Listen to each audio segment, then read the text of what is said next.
le bolide de l'Avier, en chair et en muscle, bande de solides. La ville du diable, dans le quartier des Bourges. Salut à tous, c'est Frédéric Delavier. Alors aujourd'hui, nous sommes Paris 5, le quartier des Bourges. Je crois que c'est Gundil qui m'appelle. Voilà, Gundil m'appelle, mais je ne pourrais pas lui répondre. Nabil Apsi, fit de l'Avier, bande de solides, lâchez un maximum de pouces bleus et de commentaires. Je vous ai ramené le king, voilà. Le mec qui bicrave le plus de livres, Frédéric Delavier. Et là, je les ai amenés à Émiline Paris. C'est pas tout à fait dans le même domaine. Il m'a dit 17h, à moins 2, il était déjà là. Là, on est dans son quartier. Rue Mouffetard, parce que moi, j'étais très pauvre et c'était un quartier grec. Et c'est les Grecs s'entraident entre eux. Je faisais la muscu avec. Il était kebabier. Il m'a dit, viens faire des kebabs avec moi. C'est parce qu'il y avait des jeunes de cité, des racailles. Mais c'est pas grave. Moi, j'aime tout le monde. Qui lui mettait un peu à l'amende, qui l'emmerdait. Puis comme j'étais balèze, il m'avait pris. Mais moi, je savais pas qu'il avait pris pour ça. Il est gentil pour tennis. J'ai travaillé pendant quelques mois comme kebabier avec lui. Puis tout s'est arrangé. Par amour pour la clientèle, je coupais la viande en gros morceaux. Il me dit, arrête, on va perdre de l'argent. C'est ma jeunesse quand même. Je vous assure les gars, on fait la même taille. Il fait au moins 1,77 et la tête de ma mère. Oui. Que niveau corpulence les gars sur le côté, regardez bien le profil. J'ai fait le vaccin il y a 5 jours, sous les barres, il n'y a plus rien. J'étais au coucher à 100, en serré, même pas 5. Je suis à la claque, j'ai dit c'est pas possible, j'en passe 12. Je suis un peu vieux, je suis blessé, impec. Mais je suis à l'aise en serré quand même. Oh la vache, je ne prends pas de stéroïdes, attention. Ah oui, j'en prends pas non plus. Voilà. Ça fait la différence, tu vois. Par contre, je reste quand même vraiment très fort sur le soulevé de terre et les dorsaux. 3 ans de douleur à l'épaule droite et j'ai réussi à la remettre en place parce que je connais l'anatomie. Du coup, là, ça y est, je remonte en coucher. Bon, là, j'avais le vaccin, mais je sais, le vaccin, c'est de la merde. Ça t'enlève. Vaccin 3 doses, je suis 3 doses, mais alors moi personnellement je le ferai pas. La première, j'ai dit bon, on va tenter. La deuxième, je l'ai fait pour pouvoir me déplacer, pour voir mon fils si tu veux. Tu veux pas passer les frontières comme ça. Tu veux que je te montre où j'habite? Ah, vas-y. Non, c'est les on va se balader, on va faire les trucs. C'est marrant. Voiture devant le café d'Émilie de Paris. On se marre. Ouais, vas-y. La petite raptor de Monsieur Delavier. Franchement, je crois sur YouTube, j'ai jamais vu Delavier aussi proche. Oui. Alors j'explique pourquoi j'ai une voiture Raptor. Alors, les gens, ouais, pour Paris, t'as une Raptor. Je traverse toute l'Europe avec. Putain. Et ce qu'il y a, c'est que j'ai la caisse pour mettre mon matos. Des fois, matos de muscu, les affaires de ma copine, les ordinateurs quand je me déplace d'un pays à l'autre avec mon travail, un peu comme un gitan des fois. Donc j'utilise ça. Elle a de la gueule quand même, Fred. Il est bien, tu vois, regarde, c'est le bordel, regarde. C'est que de l'impro. Ça, c'est le matos de muscu. J'ai là. Les chaussures d'altéro, ceinture pour se lester. Je me balade avec les kettlebells et des patins. C'est pour la proprioception, puis pour en faire avec mon fils du skate. C'est un spécialiste. Ah, il fait du skateboard. À la base, t'es né où? Je suis né en Tunisie, moi. Mais non! Mais si, je suis né en Tunisie parce que mon père était coopérant à l'époque. Il était prof de gym. T'es resté combien de temps là-bas? Quelques mois, après on est allé en Algérie. Et par contre, l'Algérie, je m'en souviens bien. C'est des couscous aux ILM de la Porte d'Orléans. Tu crois au grand remplacement, toi, de Zemmour? Bon, non, je crois au métissage. La France a son passé colonial. On fait venir des gens pour les payer à très bas prix. Alors, mais vu le coût du logement et les mecs, ils pourraient pas s'en sortir s'ils avaient une vie de famille ou une vie normale. Donc ils s'entassent à 4-5. Mais en vérité, on est dans un système d'esclavage. C'est pas bien. En Allemagne ou même en Hongrie, ceux qui font du bâtiment, c'est quelque chose considéré comme un très beau travail, glorifiant. Ici, tu dis que t'es dans le bâtiment, tu travailles, t'es considéré comme de la merde, quoi. Ah, c'est vrai, pas faux. C'est tristouille, quoi. Le salaire, il suit pas trop. Par rapport aux problèmes que tu rencontres dans ta vie, comme le mal de dos, comme les genoux éclatés, tout ça. Bah oui, il suit pas. Le problème, c'est la crise économique, pas les musulmans. Et quand t'es en crise économique et dans un pays de caste, tu deviens communautaire. Delavier va nous dire direct. Jack Enfield n'a rien compris du tout. C'est un inculte. Il a pas compris que quand les mecs tiraient en dos rond, tirent avec le rachis vers ses bras longs, mais ils ont toujours un gainage du lombaire. Parce que si t'as pas un gainage du lombaire, tu vas t'éclater tes vertèbres lombaires. Tu vas d'abord t'abîmer le bas du dos, les petits muscles paravertébraux et les ligaments qui sont très innervés, et tu vas créer un lumbago. C'est un système de protection pour pas avoir de hernie. Si tu continues, tu vas niquer tes disques et créer une protrusion arrière. The Panache explique très bien. Là, c'est le français qui fait des barres, des bonnes barres. Il tire avec le dos rond. Déjà, il a le haut du dos rond, pas le bas. Il ramène ses bras en arrière pour limiter la course. On n'est pas dans du soulevé de terre, de musculation, de réhabilitation, tout ce que tu veux. On est dans de la performance pour des compètes pour avoir la première place. Et les powerlifters donnent l'impression qu'ils ont le dos rond parce qu'ils s'arrondissent un peu. Le haut du dos, il y a très peu de hernie. Si tu continues le haut du dos arrondi, tu risques de terminer bossu, ça sera moche. Les mecs le savent très bien en compétition, tu ne déverrouilles pas le bas du dos. Ce qui veut pas dire qu'on peut pas faire du dos rond. En léger, c'est même recommandé pour travailler un peu la mobilité et renforcer les petits muscles paravertébraux. Et ben c'est exactement ce que je vous dis, c'est exactement ce que j'apprends en cours. Ça c'est le minimum en BP. Mais non, mais ils le savent tous. Et là on arrive dans son quartier où il a grandi. Là c'est la célèbre place de la Contrescarpe. Ici avant il y avait un magnifique tableau avec écrit « Au nègre joyeux ». Ça datait de 1800 et quelques. Et c'était un tableau d'époque qui était tout le temps là, qui faisait partie de l'histoire. Et ils l'ont enlevé parce que ça faisait raciste, alors que c'était pas du tout ça. C'était un Africain en costume qui s'était émancipé à l'époque, et les gens ont pris ça pour un truc raciste, alors que c'était un tableau pour montrer justement l'émancipation. Bande de solides. J'ai ramené le king là. Là c'est la rue où j'ai habité. Ouais. Ma rue de jeunesse, j'ai habité 13 ans. C'est là où j'ai écrit j'écris le guide des mouvements de musculation. La première édition, jusqu'à la deuxième, troisième, je les ai écrits ici, dans cette rue, et je vais vous montrer où j'habitais. Maintenant, c'est devenu un quartier de bobos, mais avant, c'était un quartier populaire. La communauté grecque qui était là. J'avais des problèmes d'appartement, j'ai pas d'argent et tout. J'ai trouvé un appart, c'est grâce à la communauté grecque, il y a un peu une petite famille, tu vois. Des fois, ils s'engueulent entre eux, tout ça, mais il y a une entraide. 13 ans, voilà, j'ai vécu ici, hein. J'ai vécu longtemps. Hein. Alors, ça a complètement changé en mentalité. Hein. Et ça te fait quoi quand tu reviens ici là? J'aime bien, j'ai eu mes copines, j'ai vécu là. C'était ma rue préférée. Et pour la première fois, j'avais trouvé un endroit agréable à vivre. Tu sortais, tu disais bonjour à tout le monde, tu connaissais tout le monde. Et tu vois, le petit grec là, Ok. là, c'est là où j'ai travaillé. Là où Frédéric Delavier a charbonné. Pendant des années. Tu vois. Voilà. Il va bien. Et là, les gars, est-ce que c'est des mythos ou pas? Vous voyez que c'est pas des mythos? Vous voyez que c'est pas des mythos? J'ai travaillé moins longtemps que lui, moi j'ai travaillé un an. Oh, les gars, quand je vous dis que c'est que de l'impro, je connais pas. Il a bien dit qu'il a bossé là. Ah oui, hein, ouais. Moi je n'étais pas là, mais Il n'était pas là, mais c'était à l'époque du Pantélis. Il s'est des jeunes. Ah, ok, incroyable, hein. C'est un ami. Et Greg aussi, ouais, c'était content de te voir. Et pour les gens qui connaissent pas, en face, la première boutique était là. Et là, c'était le kebabier, et là, c'était la crêperie. Fred, rien à voir, mais t'as mis quoi comme parfum? Ils sont grave bons. Ah oui, j'adore, parce que j'ai l'impression d'avoir mangé du bubblegum. Ça a l'odeur du bazooka. Les gens connaissent pas, mais il y a des bubblegum bazooka. J'en ai un autre qui vaut rien à 5 €, sans même mieux pour le show. Moi, j'aime bien ces conneries. Et là, tu vas voir où j'ai habité. Toi, la bibliothèque, elle s'appelle Bibliothèque Mohamed Harkoun. Il a fait quoi, lui? Il y a une plaque là. Là, on va voir. Ah, on va voir. On revisite les quartiers de Delavier, les amis. Qu'est-ce qu'il a fait, Mohamed Harkoun? Ah non, là, c'est André Lefebvre. Je sais pas, mais en tout cas, il y a une bibliothèque qui Voilà. s'appelle comme ça. Nabil Absif, Fit Delavier, vous allez savoir le bâtiment où il habitait. C'est ici, là, C'est lequel bâtiment? c'est ce bâtiment-là où j'ai vécu pendant 13 ans. Celui-ci là? C'est celui-là, au vieux chêne, tu vois. Et là, c'était ma chambre où je dormais, et là, c'était mon bureau. Et c'est là où j'ai écrit. Le premier guide des mouvements. Voilà, il y avait Michel qui était ici, qui avait le resto. J'avais échangé un tableau et tous les jours, je venais manger pendant un an mon steak en échange du tableau. J'avais fait un tableau de lui, on s'était arrangé. C'était un lourd. Sa belle-sœur, son frère, on va dire, qui m'avait trouvé l'appart. Donc il nous logeait, c'était agréable, là j'étais content comme tout. Tu vois. Putain, donc tu rentrais dans l'appart entrée là. Voilà, et là il y avait un bar à l'époque, c'était le rendez-vous des dealers. Ils dealaient tout, et c'était des bastons et tout, pas possible. Et là c'est le vieux chêne, et j'ai assisté à la destruction. Ils l'ont pété, alors ils ont dit que non, il est au musée des arts et métiers. Non, ils l'ont cassé devant moi, j'ai appelé les flics, on peut rien faire. Le patron il a dit qu'il fallait refaire tout le haut, ils ont pas compris que c'était un truc qui avait 300 ans quoi. Tu vois, ils ont pété une œuvre d'art devant mes yeux, impossible de leur faire arrêter. Tu vois, moi je dormais, j'ai arrêté tout de suite. Un copain tunisien qui avait repris, pareil. Et alors ce qui s'est passé, j'avais acheté un petit appart ici, c'est moi qui ai refait ça. Tu vois.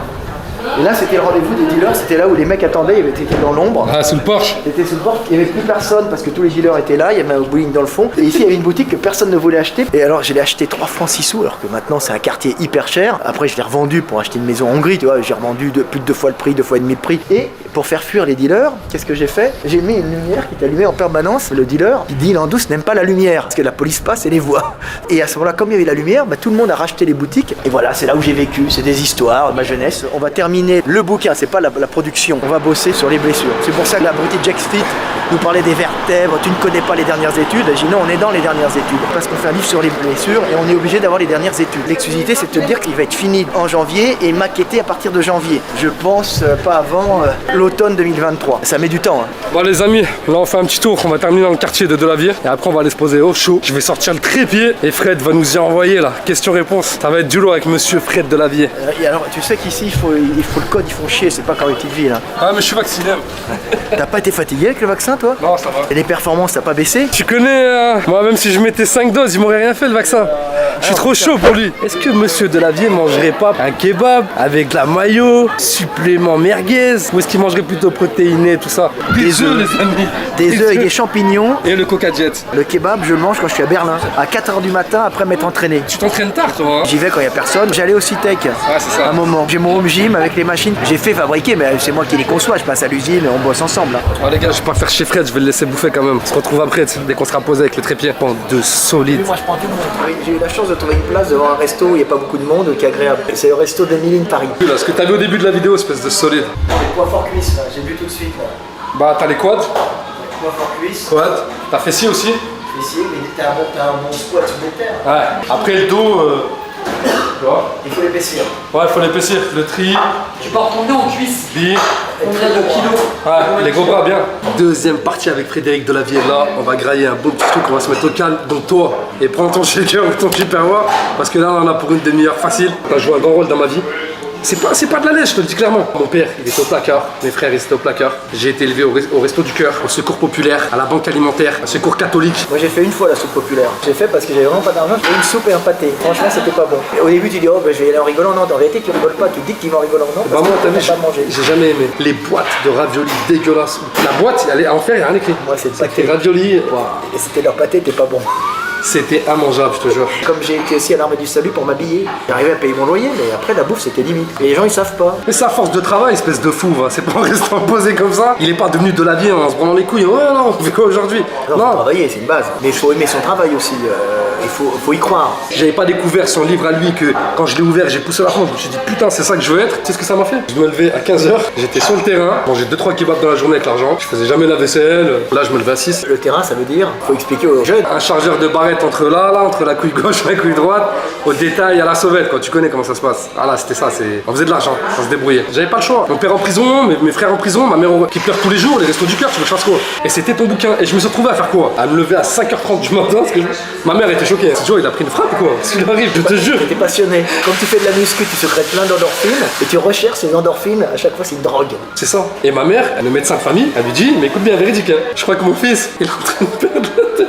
Il se lève à 5h30, il fait 6 repas, il cuisine. Tu vis de ta passion. Dès que j'ai commencé à mettre mes repas structurés, je me mettais riz, glucides, protéines, poulet, les lipides, j'étais un peu à la ramasse. Donc j'ai bien pris, pas trop dégueulasse. J'ai toujours mis du cardio. J'ai joué un grand rôle dans ma vie. Je vais chialer vite fait, je reviens. Non, les larmes, c'est bien, c'est bien. Mais nous, on fait de l'esclavage en France. Moderne. Moderne, en faisant venir ces mecs, je suis désolé, mais Moussa qui bosse à Deliveroo, il vit avec 10 autres mecs dans une petite baraque, et il bosse comme ça, c'est pas bien. Non. Pour aller nourrir des bobos, Georges-Édouard ou Marie-Chantal. Non mais faut dire la vérité. Sans langue de bois de la vie. Marie-Chantal et Georges sont pas méchants, sont pas conscients de ce qu'ils font. Comment ça se fait que t'es pas engagé dans la politique? Parce que c'est un Tu as réfléchi longtemps, ça. C'est un milieu corrompu. Oui, mais Parce alors. que les mecs pensent pas à ça dans la politique. Dans la politique, ils pensent à niquer le voisin pour arriver en haut. Ils connaissent les réseaux, mais pas comment diriger. Mais c'est pour ça que je suis déçu, parce que je me dis quoi? Je me dis qu'il y a des nanas et des mecs qui ont réfléchi longuement comme toi, qui s'engagent pas, parce qu'ils savent très bien qu'il y a cette minorité de merde qui tient le truc, tu vois. Mais dans ce cas-là, on avance pas alors. Mais oui, il faut des mecs qui parlent comme moi, qui disent la vérité. Et qui s'engagent aussi. Ben, je m'engage sur les vidéos, moi je m'engage. Je me suis fait striker des vidéos, moi, sur la mise en esclavage des travailleurs détachés roumains dans les abattoirs. Maintenant, on est dans un esclavage intellectuel. Aussi, oui, la plupart de pensée. YouTube que j'ai connu était un YouTube où les gens exprimaient leur passion. Ensuite, c'était un YouTube où les gens dénonçaient réellement des choses qui n'allaient pas. Et comme les gens ont vu que dénoncer des choses qui n'allaient pas, ça gagnait plus que parler de quelque chose de constructif, essayer de construire quelque chose, les gens sont rentrés dans la dénonciation de tout et n'importe quoi. Donc c'était l'inverse. Est venu les grosses puissances, dirigent, en disant oh putain, ils dénoncent le système, on va en prendre pas la gueule. Et là, ils ont noyé le YouTube avec plein de désinformations. Non, c'est pas pour un Frexit. Je suis pour une grande Europe. On est sous domination allemande. On revoit les traités européens. On voit les traités européens, on les applique. Ou bien dans ce cas-là, si l'Allemagne n'applique pas la règle européenne là-dessus, s'il y a un problème avec l'Allemagne, nous appliquerons la loi française avant la loi européenne, comme fait l'Allemagne, par souci d'égalité. Et c'est ça le véritable problème, c'est que les Français ne voient pas qu'on est sous domination allemande. Raoult, c'est comment? Raoult, il a eu le mérite d'aller à contre-courant. Visiblement, on s'aperçoit bien que le vaccin, ça marche, mais pas tant que ça. Nous, on est vaccinés, mais on peut le transmettre. C'est ridicule cette histoire, c'est aberrant. Ils nous ont interdit les masques. À un moment, non, on ne vend pas de masques. Ensuite, ils te mettent les masques dans la rue. Je dis, attends, les masques dans la rue, ça sert à rien. C'est prouvé, on le sait. Il y a déjà des études qui ont été faites. Mais Raoult, dans l'ensemble, parce quoi? Il dit des choses intéressantes. Bon, sur la chloroquine, il a donné de l'espoir. Ça a l'air d'être pas si efficace que ça. Ça marche, mais c'est pas hyper efficace. Ça tue les gros. Ça peut créer des orages de cytokines chez les jeunes. C'est-à-dire une réponse immunitaire trop rapide qui va créer de graves problèmes. Hein. Ouais. Inflammation des poumons, un ensemble de problèmes très graves. Maintenant, on sait à peu près qui est-ce que ça touche. On voit qu'on essaie de nous dominer aussi, tu vois. Et puis, est-ce que c'est pas utilisé? Je voulais parler de, c'est quoi, le livre noir, c'est ça? Oui, mais ils vont même valeur actuelle, tu sais. Valeur actuelle, livre noir, la pierre. Le média pour tous, plus, la pierre, ça, c'est les gens de la droite, ouais, l'extrême droite. Ils ont fait des reportages sur, sur Marseille, les migrants. J'ai vu ce reportage et on voit des mecs arriver, mais les mecs, c'est des cas sociaux. Il n'y a aucun problème avec valeur actuelle, que ce soit la pierre, tout ça et tout. C'est bien, la gauche, la droite, tout ça, il faut débattre, ça sera mieux pour le débat, ça sera constructif. Mais tu vas poser ta caméra à Barbès, dans un quartier de clando, où le rebeu il parle pas un mot français. Mais c'est même pas des clandos. Ce qui m'a choqué, moi, c'est que c'était pas des clandos, tu vois les clandos africains, c'est des clandos économiques. Tu vois qu'ils ont payé, le village s'est cotisé pour leur payer le voyage pour Ah mais là ils prennent des... Oui, je comprends. C'est pas les mêmes. C'est pas le gars qui vient en mission. Voilà, c'est des mecs qui viennent, les Africains, c'est des mecs qui viennent, des papas, des enfants, des jeunes. C'est pas le gars qui est en mission, il veut pas se faire remarquer. Voilà. Il veut faire ses thunes et rentrer. Il veut faire ses thunes pour ramener au village, pour aider le village à se développer. Non, là, il te ramène des gens qui disent quoi? Je nique la France. T'as compris le gars? Non, mais attends. Dis ça ouvertement à la caméra. Les mecs, ils ramènent, et j'ai des potes. J'aime la France, mon vieux. J'ai des potes qui ont. D'ailleurs, t'es français. J'ai des potes, ils vivent en France. Il dit, j'ai des cousins qui sont venus. Il dit, Fred, je dis, mais attends, je regarde des mecs, je dis, mais attends, c'est pas les Maghrébins que je fréquente. T'as vu comment ils parlent? Pensez, je toute la France, moi, vas-y, cousin. J'ai dit, non, t'es comme ça, toi? Non, je suis pas comme ça. Non, et après, ces mecs-là, ils jettent, parce qu'ils sont voyants, ils sont dangereux. T'as vu valeur actuelle? Valeur actuelle, Oui, ça leur donne un alibi. Eux, ils sont contents de montrer ça. Ouais, mais il y a. C'est là où je me dis quand même, quelque part, le journaliste comme ça, il est sadique. Mais parce non, mais qu'il ceci donne. dit, il a montré un vrai problème. Le vrai problème, Oui, c'est que alors oui. ils vident leur prison et ils vident leurs hôpitaux psychiatriques et leurs cassos et ils les envoient en France, un peu comme dans Scarface. Et tu sais, dans Scarface, moi j'adore Scarface. C'est qui Scarface? C'est le gouvernement cubain qui dit nos réfugiés politiques, on vous les envoie, et c'est pas les réfugiés politiques qu'ils envoient. Ils vident leurs prisons et leurs hôpitaux psychiatriques. C'est pour ça que je te dis que quelque part, les journalistes comme Lapierre, tout ça et tout, ils sont sans scrupules. Mais non. Parce qu'ils se disent quoi quand t'es au montage là? Mais oui, mais non, mais ils existent. C'est vraiment des mecs qui arrivent. Oui, je sais. Ces mecs-là, ils salissent l'image du Maghrébin en France. Mais c'est là où je veux en venir, parce qu'en fait, c'est là où je te dis que c'est fou, parce que le gars qui est derrière son écran, qui est au montage, j'y suis. Le gars est derrière son écran, il se dit, je vais monter. Il connaît des robots de France, il connaît des Français comme moi d'origine maghrébine, qui sont bien, qui parlent bien, qui s'expriment bien, qui aiment la France. Je vais monter les Blancs pour leur montrer ces robots-là contre les robots qui sont français, tu vois. Alors que les robots, les robots en France, ils sont pas comme ça. Ah non, je suis pas comme ça. Les assistantes sociales, les infirmières, bon, ok. Mais même les mecs qui dealent dans les cités, c'est pas ça. Les mecs qui dealent dans les cités, c'est du deal économique. Ils peuvent se faire des saloperies entre eux, mais ils t'agressent pas comme ça. C'est pas des mecs. C'est pas le but, parce que eux, ce qu'ils veulent, c'est faire de l'argent. T'as l'impression d'être des fous. D'ailleurs, il y a une très mauvaise image. T'as vu le film de Netflix où ils montrent la vie de journalistes qui vont filmer un rappeur dans une cité. Non, j'ai pas vu ça. Et alors là, j'étais choqué. Généralement, je regarde pas parce que c'est fait par des bobos. C'est fake, exactement. C'est fait par des bobos. C'est faké le truc. C'est une histoire bidon. C'est un chef de réseau de drogue qui en même temps a peur, tout ça, et on veut faire un film sur lui. Ils ont été payés pour filmer tout ça. Et les mecs, ils arrivent à l'entrée, il y a les chauffeurs, et les chauffeurs, c'est vas-y, reste là, ton culé, vas-y, bouge pas, vas-y, j'entends de l'eau. Non, ça se passe pas comme ça. C'est bonjour monsieur, vous cherchez qui? C'est du commerce. Et ça, c'est fantasmé par du.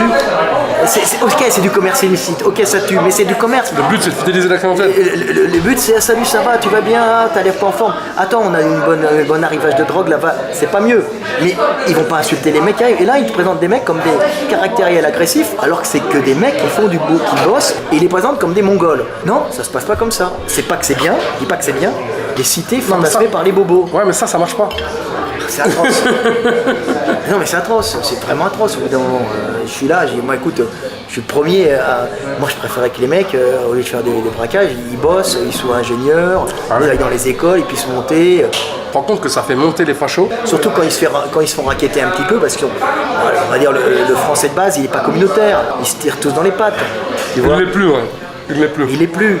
Alors que dans les cités, les mecs qui savent faire la survie, ils sont encore tribal communautaire, l'esprit de village. En campagne, ils le sont un peu quand même. Hein. Qui, les Français? Ouais. Ah oui, encore. En campagne, ils le sont. En ville, chacun pour sa gueule. Ah ouais. Et Dieu pour tous. Et Dieu pour tous, c'est atroce, non mais. En ville, c'était mieux claqué. Mais t'as raison à 100%. Et dis-toi que c'est quoi le pire? Il suffit juste que le petit blanc, rien de péjoratif, hein, le blanc français, qui regarde ça. Donc là, il se dit quoi? Putain, ce rebeu, ces enculés. Il sort dans la rue, il prend un coup de pression ou un balayage, ou il se fait voler par un petit rebeu. Je te jure que tu lui mets la haine dans le cœur. Mais oui, et on comprend après. Tu as pété son cœur, tu l'as gangréné. Tu l'as gangréné. Tu l'as gangréné. Tu l'as gangréné. Et lui, s'il passe à l'acte, t'es un peu responsable, tu vois ou pas? Ah oui, t'es responsable. D'avoir montré des trucs comme ça. Ah oui, c'est ça. C'est un système global qu'il faut changer. Je veux dire, c'est atroce ce système. En fait, c'est des idiots utiles. J'explique. Quand t'embrouilles quelqu'un, tu le tapes, tu vends de la drogue, tout ça, Le mec, il se fait taper. Il va porter plainte, tu fais déplacer la police, il va à l'hôpital se faire un ITT, tu fais marcher l'hôpital, tu donnes un alibi à la presse de quoi écrire. Le politicien, il se réjouit derrière, du coup, il montre ce qui s'est passé du droit. En fait, tu as fait fonctionner là les corps. Et tu donnes une légitimité à plein de gens que cette population-là, c'est de la merde. Il n'y a rien de plus bandant quand tu apprends que Mohamed a tiré sur Mamadou. Oh là là là là. Alors là, c'est popcorn, posé, tuez-vous, c'est parfait. Aussi, si tu enlèves le marché du hashish aux jeunes des quartiers. Tu l'enlèves ou tu le légalises? Non, tu le légalises. Ok, ils ont plus la main dessus. Ils ont plus la main C'est dessus. l'État qui a la main dessus. Qu'est-ce qui va se passer? Franchement, j'aurais bien aimé qu'ils légalise, juste pour savoir le bordel que ça va être. Non, mais qu'est-ce qui va se passer? Est-ce que tu crois pas que les pompes à essence vont se faire braquer? Les mecs vont descendre dans la rue? Et ben je me suis posé cette question, je me suis dit, est-ce que le taux de criminalité va augmenter? Ah bah, énormément. Ils ont compris, les mecs. Laisse-les dealer tranquillou, ils se tuent entre eux. Là, ça anesthésie la jeunesse de France sans avenir. Et pendant ce temps-là, on n'a pas de délinquance. Parce qu'on a vendu hashish, t'as pas de délinquance de braquage. C'est le gros problème. Parce que ça calme les mecs des cités en leur donnant un petit pécule, un boulot black, un RSA et un peu de hashish, tu vois. Ouais. En même temps, ça calme les petits gauchistes sans avenir, anciens socialistes, macronistes, je sais pas quoi, là. Covidiste. Ouais, covidistes, qui vont se calmer et un peu baba cool, ils n'ont pas d'avenir, arrêtez, ils se calment moins chiche. Ouais, c'est cool, c'est vrai, le bédo, tout ça. Tu sais, Florent Pagny qui dit, moi j'aime bien le bédo, il est adorable. Il a le cancer, lui, je crois. Quoi? Il a le cancer. Il a le cancer maintenant, mais il restait créatif Ouais, avec le bédo. il y en a plein Mais qui ont le cancer. il n'y en a pas beaucoup qui sont créatifs avec le bédo. Ah, mais lui, il a de l'argent. Lui, il a des vrais Non, sous. mais il y en a beaucoup avec le Ouais. bédo, ils sont pas créatifs, c'est des légumes. Hein. Oh, t'en fais des schlags, comme on dit.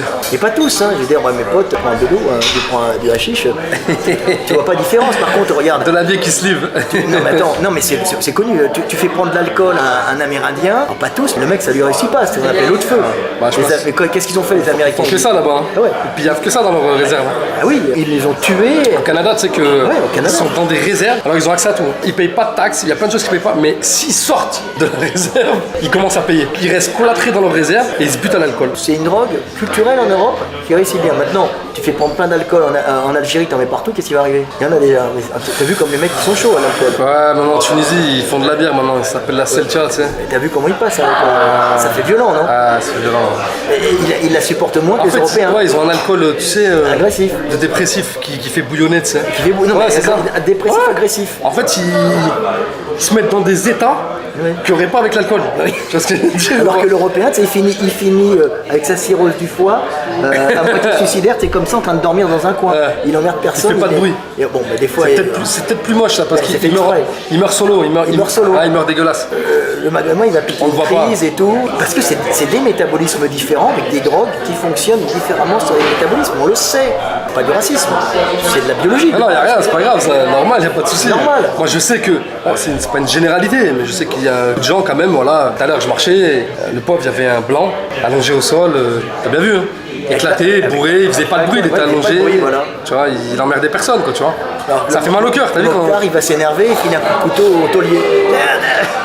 Il était sous alcool. Ah, ça arrive comme ça, ouais. Il était sous alcool. Parce que le Alors rebeu, il aurait pas pris. le il aurait rebeu rien supporte pas l'autorité. Alors qu'il n'y a rien de mal dans l'autorité. T'as l'armée, t'as un chef, t'as une autorité, tu vois. Tu sais, le rebeu, il aime bien comprendre. C'est-à-dire qu'il conteste, mais faut qu'il y ait un but. Et surtout, ce qu'il aime pas, et il sait que c'est bénéfique pour lui, c'est que tu lui casses son habitude. Tu lui donnes l'ordre de se lever, tu le brises.